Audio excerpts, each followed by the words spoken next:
बहुत अमीर आदमी ने एक भिखारी से पूछा, तुम तो इतने हट्टे कट्टे हो फिर भी भीख क्यों मांग रहे हो? भिखारी बोला, साहब मेरे पास महीनों से कोई काम धंधा नहीं है, अगर आप मुझे नौकरी दें तो मैं भीख मांगना छोड़ दूंगा। अमीर बोला, मैं नौकरी तो नहीं दे सकता, लेकिन तुम मेरे बिजनेस पार्टनर बन सकते हो।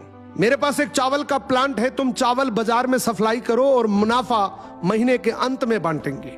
भिखारी ने कहा, लेकिन कैसे बांटेंगे? क्या मैं 20% लूंगा और आप 80%?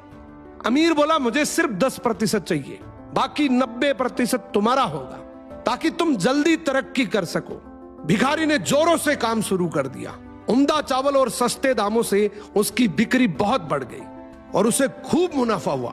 लेकिन जब मुनाफा बांटने का समय आया तो भिखारी ने सोचा, सारी मेहनत तो मैंने की है, तो अब अमीर आदमी को 10% क्यों दूं?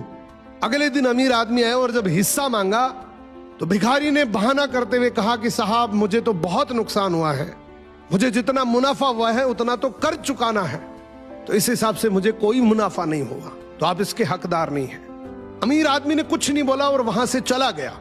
भिखारी बड़ा खुश हुआ, सोचा सारा प्रॉफिट मेरा हो गया।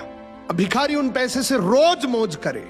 ऐसे करते करते उसके पास से सारे पैसे खत्म हो गए। अब पैसे भी नहीं है और काम धंधा भी नहीं है, तो मजबूरन उसको फिर से भीख मांगना शुरू करना पड़ा। एक दिन वो अमीर आदमी उसके पास से गुजरा और उसको देखा, क्या ये तो फिर से भीख मांगने लग गया। अमीर आदमी ने एक बहुत अच्छी बात बोली कि इस दुनिया में गरीब और अमीर आदमी जो होता है ना, उसमें सबसे बड़ा डिफरेंस होता है उसकी सोच का। एक रिच माइंडसेट हमेशा ये सोचता है कि मुझे भी प्रॉफिट हो जाए और मेरे साथ जो काम कर रहे हैं उनको भी प्रॉफिट हो जाए, लेकिन एक पुअर माइंडसेट हमेशा ये सोचता है कि जो भी प्रॉफिट हो सिर्फ मुझे ही हो।